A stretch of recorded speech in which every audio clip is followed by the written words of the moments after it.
Assalamualaikum, hai para pejuang dapur dan juga pejuang cuan. Kalau lihat tayangan ini, apa sih yang terlintas di benak teman-teman? Apa? Cikmehong? Aduh, bukan ya. Ini bukan Bika Ambon Cikmehong, tapi ini Cihemat gitu ya. Karena harganya nggak semehong yang dibayangkan kayak gitu. Kalau kita bikin sendiri, bahkan itu bisa lebih hemat. Nah, teksturnya seperti ini ya teman-teman. Ini Bika Ambon Mini. Jadi dia tuh kayak legit, kenyal, terus mulai apa secara bentuknya tuh ada kayak bersarang kayak gitu ya. Jadi khas banget dari Bika Ambon. Oke.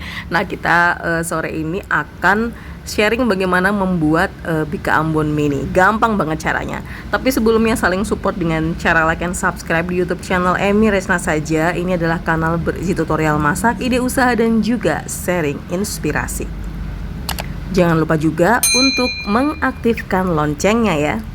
Nah, buat teman-teman yang ada di Semarang dan butuh variasi dari nasi kotak ataupun snack box, bisa banget hubungin ke WhatsApp 0817816818. Langsung kita bikin ya. Nah, ini untuk resepnya, teman-teman bisa save resep ini. Tapi untuk caranya dan step by stepnya selengkapnya ada di video ya, jangan di skip. Ini kita siapkan dulu bahan A. Bahan A itu ada air, ada bubuk kunyit, ada daun pandan, ada serai yang digeprek, daun jeruk, dan juga santan kental gitu ya, santan instan saya pakainya. Ini diaduk aja, tujuannya ini supaya dapetin aroma dari pandan, daun jeruk, dan juga serai. Ini saya didihkan dulu, kemudian kita biarkan sampai dengan hangat. Disaring ya, jangan lupa. Kemudian masukkan adonan tepungnya, ada tepung cakra, tepung terigu serbaguna, dan juga tapioka. Usahakan teman-teman ngaduknya, ini saya hanya pakai whisker aja, usahakan tidak bergerindil ya supaya nanti hasilnya halus. Kemudian karena konsepnya pakai fermentasi, otomatis kita butuh gula sebagai makanan ragi. Jadi saya tambahkan sedikit gula, 1 sendok makan sama 1 sendok teh ragi. Terus kita aduk gitu ya. Lalu kita akan biarkan. Nah, ini dia, usahakan sampai halus dan tidak bergerindil. A sama B sudah, sekarang kita siapkan bahan C-nya. Ini adalah telur utuh yang dimixer dengan gula dan juga ada susu kental manis. Nanti untuk margarin butternya itu saya lelehkan, tapi jangan sampai mendidih ya teman-teman, hanya leleh aja, sama garam ditambahkan terakhir gitu ya. Nah, kalau ini sudah, ini nggak perlu sampai mengembang banget, hanya supaya rata aja. Pokoknya kalau saya adonannya di atas 1 butir telur, sebaiknya mendingan pakai mixer supaya cepat halus lah istilahnya kayak gitu ya. Cepat ngembang juga, tapi nggak sampai yang mengembang seperti kita bikin adonan yang lain kayak gitu. Nah, kalau sudah, tambahkan larutan A sama B yang tadi, campurkan aja sampai jadi seperti ini. Nah, kalau udah, kita tinggal tambahkan yang tadi ya, ada garam sama margarin butter leleh. Nah, kalau mungkin punya Cikmehong, dia pakai full Wisman ya, karena aromanya dia katanya aromanya Wisman banget. Nah, berarti di bagian tahapan butter ini teman-teman bisa pakai yang full Wisman gitu ya. Oke, kalau sudah, tinggal dimasukkan ke dalam gelas ukur kayak gini. Ini saya bagi 2 karena kita akan menuju kayak proses fermentasinya gitu ya. Kalau sudah, bisa kita tutup dengan plastik.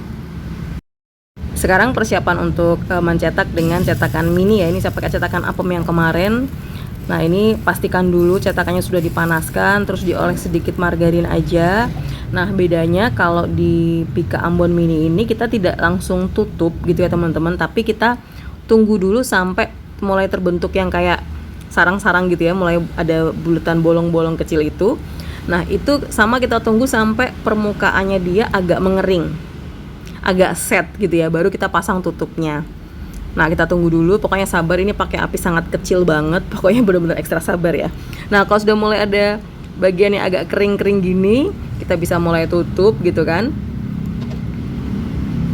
Nah, kalau sudah, saya biasanya karena tipenya bukan orang yang gampang yakin gitu ya, jadi untuk memastikan kematangan saya biasanya panggang di 2 sisi gitu ya. Nah, kalau sudah, hasilnya seperti ini. Ini cukup lumayan butuh kesabaran ya, karena kita pakai api kecil. Karena kalau pakai api yang kayak agak besar dikit, itu dia pasti akan bawahnya akan gosong banget gitu ya. Nah, seperti itu teman-teman, jadi mesti sabar ya. Sabar dong, makanya kalau di Cikmehong harganya mahal karena ada faktor kesabaran ekstra ketika proses membuatnya gitu ya. Nah, ini setelah saya videokan, ini teksturnya bagus banget ya. Jadi memang taste-nya tuh dia ada legitnya, aroma kombinasi antara daun jeruk, serai sama pandan itu kerasa banget gitu ya, sama santan tentunya. Kemudian juga sarangnya juga cukup bagus ya, terlihat di sini, meskipun ini tidak harus di oven ya. Benar-benar sangat saya bilang sangat bisa banget untuk dipakai ide isian snack box.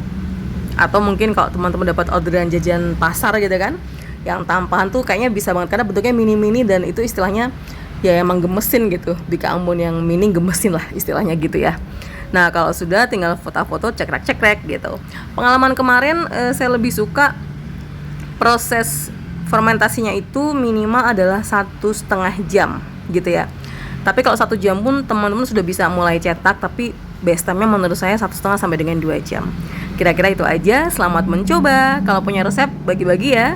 Terima kasih dan wassalamualaikum warahmatullahi wabarakatuh.